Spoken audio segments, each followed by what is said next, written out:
Então, o intuito aqui, como o Ivan comentou, é realmente mostrar aí, né, os modelos de referência que nós aplicamos, enfim, que utilizamos como guia, né, no conceito de supply chain de forma ampla, né, na cadeia de suprimentos. Então, o modelo que a gente aplica e multiplica é o modelo do SCORE, né, que foi definido lá pelo Conselho de Gestão de Suprimentos Mundial, onde você tem aí os 5 elementos fundamentais, né, desde planejamento, a parte de aquisição, parte de manufatura e entrega, e também a parte de logística reversa. Dentre os quais, então, a gente distribui isso em 4 grandes pontos, né, que são principalmente a parte de planejamento, a logística inbound, a intralogística e a outbound. Tá? Agora eu vou comentar um pouquinho o que se pensa em classe mundial, né, para se garantir essa operação. Então, toda a parte de planejamento, a gente sempre discute muito isso, principalmente com outro consultor sênior nosso, o Ariel Possebon, né, que parte do contexto de gestão de demanda, né, para entender como essa demanda chega no fluxo informacional e no fluxo de materiais em relação ao nosso sistema. Né? A partir disso, começar a usar, então, as técnicas de MRP, MRP2 para ver a capacidade de fábrica, muito alinhado com a gestão de estoques, né? Principalmente no controle e dimensionamento dos estoques, para que a gente tenha isso de forma ajustada e não como perda. Né? A parte de SNOP, onde a gente consegue, então, fazer todo o conceito, né, de planejamento agregado com todas as áreas envolvidas no planejamento, não somente a parte comercial, mas também a parte de operações, a parte de supply, para que a gente consiga definir um plano de operação mais específico e aplicado. Aí vai para a parte de programação, também o controle da produção baseado em MES, né? Parte de planejamento, PPCP, e principalmente o conceito da gestão da capacidade, né? Onde a gente consegue identificar, então, a parte de gargalos e os nossos CCR. E, além disso, então, um conceito baseado em APS, que seria a produção fina da produção. A partir disso, a gente consegue enxergar uma logística inbound sendo determinada a partir das estratégias de materiais, ou seja, quais são as classificações que eu tenho de materiais, quais são os tipos, né? E aqui a gente pode usar aí a matriz de posicionamento estratégico, VED, FSN, vários modelos de classificação de materiais, para depois partir para as estratégias de fornecimento, né? Vou fazer interno, vou fazer externo, qual é o nível de fornecedor que eu vou ter, se é do primeiro tier, segundo tier, e depois eu parto para a gestão, então, de transporte, né? Onde todos esses 3 aqui realmente se envolvem um custo relativo dentro das organizações, principalmente no contexto em toda a cadeia, né? O impacto desses custos na cadeia.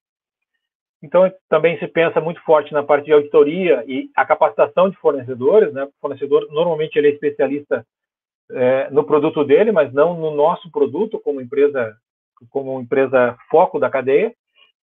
Toda a parte também de desenvolvimento, ou seja, é importante nós, além de capacitar, desenvolver os fornecedores, né? Pegando lá os bons exemplos da Toyota no passado e também da Hyundai.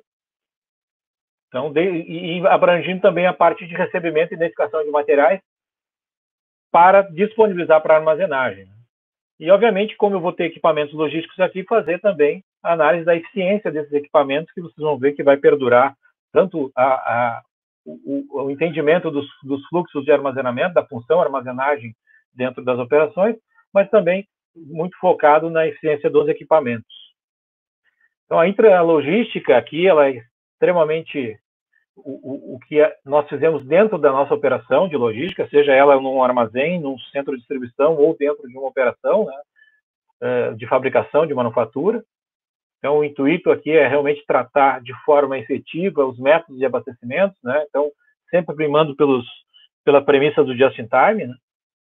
De forma que o abastecimento seja feito sempre no tempo certo, na quantidade certa. Né? A partir disso, tratar, né, tentando otimizar ao máximo as movimentações necessárias, estão trabalhando o layout muito forte, a garantia, né, e a certeza que o nosso estoque está correto, então o foco no inventário E aí, esse contexto aqui, né, de Warehouse Class mundial, né, o WCW, a gente sempre trata muito que o inventário é o melhor dos mundos, aquele que eu não preciso contar, né? Então eu tenho que fazer todas as operações e os fluxos de forma correta para evitar, então, a contagem de inventário, porque a contagem também é uma inspeção e logo é considerado como desperdício. Então toda a parte de roteirização, se eu tenho que usar equipamentos, eu tenho que roteirizar isso para usar o melhor caminho possível dentro das melhores frequências possíveis de abastecimento. Né? Todo o contexto, então, de estoque, armazenagem. O WMS, o quão importante ele se torna, principalmente nas operações de armazenagem, né, da função armazém, né, toda a gestão do ambiente gerenciado por um sistema específico para isso, que nos aumenta a curacidade, ele aumenta a produtividade. Eu consigo ter uma captura de dados praticamente online, desde que eu esteja usando ele da forma adequada, né? Porque nós não podemos esquecer que o WMS é uma ferramenta, e essa ferramenta devemos estar utilizando ela de forma específica e não simplesmente sem nenhuma parametrização ou preparação para tal. Né? A partir disso, o endereçamento de todas as movimentações, os locais devem estar interessados. A parte de movimentação, como comentei antes, os equipamentos temos que medir as eficiências para que a gente consiga entender, então, inclusive, né, com os cases que o Diego e o Tobias vão trazer, o quanto a gente consegue dimensionar e realmente utilizar os equipamentos de forma eficiente e não simplesmente como equipamentos de transporte e com disponibilidade elevada. O dimensionamento dos estoques, então, quão importante, porque isso também diminui os espaços, né? Melhora a taxa de ocupação do armazém, desde que eu esteja com um layout bem dimensionado. E também outro ponto que a gente sempre discute dentro do conceito de intralogística é a seletividade de ter acesso aos estoques, e não simplesmente eu ficar movimentando materiais para poder ter acesso. Porque no conceito de logística, nós definimos sempre que cada movimentação é um custo operacional e eu tenho que ter recursos, seja ele equipamentos ou pessoas, para fazer essa movimentação. E o outbound, né, a saída, que é um ponto de estratégia interessante, porque isso impacta direto, né, no contexto de atender o cliente.